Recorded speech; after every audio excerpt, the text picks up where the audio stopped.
राधे राधे जी। मैं नेहा जोशी। स्वागत है आपका जोशी एंड फैमिली में। आप लोग सब अच्छे होंगे इसी आशा के साथ एक छोटे से महत्वपूर्ण टॉपिक को लेके आई हूँ, जो कि बहुत यूजुअल है। इस वीडियो में जानेंगे कि काला धागा हमें कब पहनना चाहिए, किस तरह से पहनना चाहिए और क्यों पहनना चाहिए, शरीर पर इसका क्या प्रभाव पड़ता है, और साथ ही इसके सबसे इम्पोर्टेंट टॉपिक वैज्ञानिक तौर पर क्यों काला धागा प्राचीन समय से बांधा जाता है, यह भी बात करेंगे, जो कि पूरा यूजुअल होने वाला है वीडियो आपके लिए। कुछ चीज़ें आपको पता होंगी पर कुछ चीज़ें आपको बहुत कुछ इससे सीखने को मिलेगा। तो फिर आइए शुरू करते हैं। सबसे पहले इसके वैज्ञानिक तौर पर देखा जाए तो उसकी बात करते हैं। वैज्ञानिक तौर पर काला रंग ऊष्मा का अवशोषक होता है, इसलिए काला धागा जो होता है वह पूरी नज़र हवाओं को अवशोषित कर लेता है, जिसका असर हमारे शरीर पर नहीं होता है। यह एक तरह का सुरक्षा कवच होता है, ऐसा माना जाता है। साथ ही यह शनि दोष को जो होता है, शनि दोष या राहु दोष, जो लोग बचने के लिए भी काले धागे को पहनते हैं या पहनने की एडवाइस दी जाती है। इससे शनि प्रकोप से भी बचा जा सकता है। काला धागा बांधने की प्रथा आज ही नहीं कई सालों से है। इसे हम हाथ में, पैर में, गले में, बाजू में पहना जाता है। मूल रूप से इसे नज़र से बचने के लिए बांधा जाता है। बुरी नज़र से बचने के लिए काले रंग की चीज़ों का इस्तेमाल किया जाता है, जैसे काला टीका, काला धागा। काला धागा पहनने या काला टीका लगाने की परंपरा प्राचीन काल से ही चली आ रही है। काला रंग अपने आप में ही बहुत महत्वपूर्ण होता है। काला रंग नज़र लगाने की एकाग्रता को भंग कर देता है। इसके कारण जो नकारात्मक ऊर्जा होती है हमारे शरीर में प्रवेश करती है, उसका असर बहुत ही कम कर देता है। कई लोग काले धागे को लॉकेट आदि से पहनते हैं, पर कुछ इसे सिंपल तरीके से पहनते हैं, जो कि जिसे पहनना बहुत ही शारीरिक और मानसिक रूप से भी शुभ माना जाता है। हमारा शरीर वैज्ञानिक कारण भी है। हमारा शरीर पंच तत्वों से मिलकर बना है। ये पंच तत्व हैं पृथ्वी, वायु, अग्नि, जल और आकाश। इससे मिलने वाली जो ऊर्जा होती है वह उससे ही हमारे शरीर का संचालन होता है।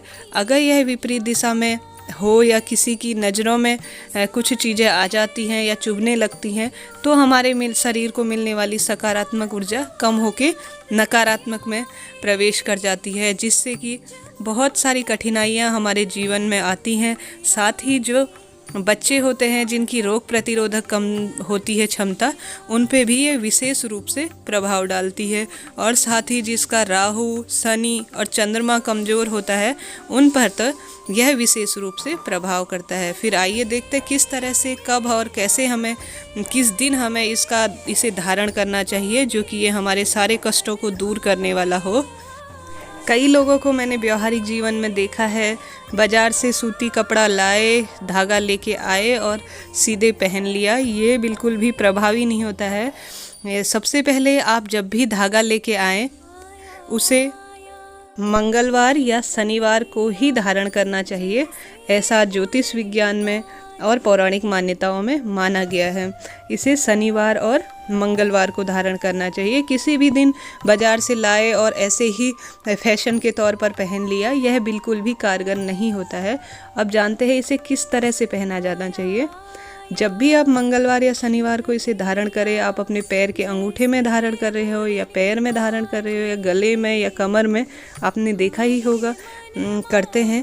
पर आप जब भी इसे धारण कर रहे हो, उसमें कितनी गांठें होनी चाहिए, यह भी एक महत्वपूर्ण सवाल है।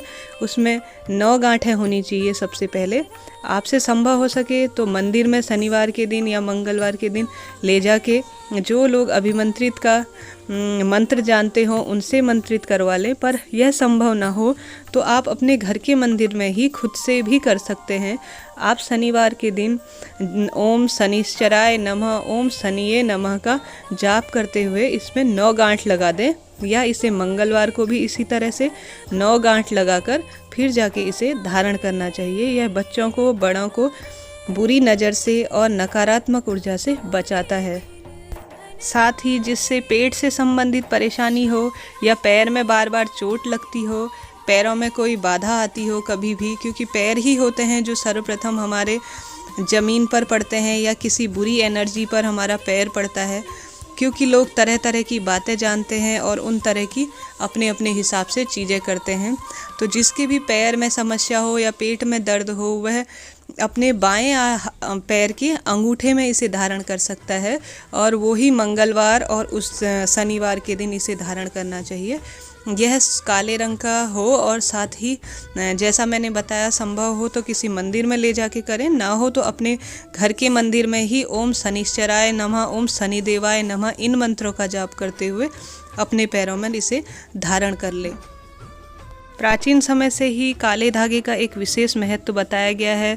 जिन बच्चों की रोग प्रतिरोधक क्षमता कम होती है, उनके कमर में, हाथों में और पैरों में भी इसे इसी तरह से इन मंत्रों का जाप करते हुए जरूर पहनाना चाहिए। ज्योतिष शास्त्र के अनुसार काले धागे का संबंध शनि से है। इसके अलावा यह राहु और केतु के अशुभ प्रभावों को भी कम करता है और किसी ऊपरी चक्कर या नज़र लगने के कारणों को भी यह अभिमंत्रित किया हुआ काला धागा उसकी रक्षा करता है। और साथ ही कोशिश करनी चाहिए कि किसी शुभ मुहूर्त या अभिजीत या ब्रह्म मुहूर्त में इसे धारण करना चाहिए, या अपनी दशा या दिशा जैसी आपकी किसी ज्योतिष से परामर्श लेके इसे पहनना चाहिए। और साथ ही बात करते हैं कितने धागे, कितने काले जो धागा होता है उसे 2, 4 या 6, 8 घेरे में बांधना शुभ होता है। जैसे मैंने बताया कि कितने घेरे या कितने इसके राउंड लगाने चाहिए, तो यह 2 बार भी हो सकता है, 4 बार भी हो सकता है, 6 बार भी हो सकता है। और साथ ही एक सावधानी बताना चाहूँगी, जिस हाथ में काला धागा बंधा हो उस हाथ में किसी और रंग का धागा, जैसे लाल, पीला, आजकल फैशन के तौर पे इसे देखा जाता है, तो यह सही नहीं है। यह बिल्कुल भी अपना प्रभाव नहीं छोड़ता है। आप काला धागा पहन रहे हो तो सिर्फ उसमें काला धागा ही पहने। तो ये वीडियो आपके लिए बहुत यूजुअल रही होगी, ये मैं आशा करती हूँ। तो इस वीडियो को ढेर सारे लाइक, शेयर और सब्सक्राइब जरूर दीजिएगा। Thank you. माता रानी आपकी सारी मनोकामना पूर्ण करें, इसी आशा के साथ जय माता दी।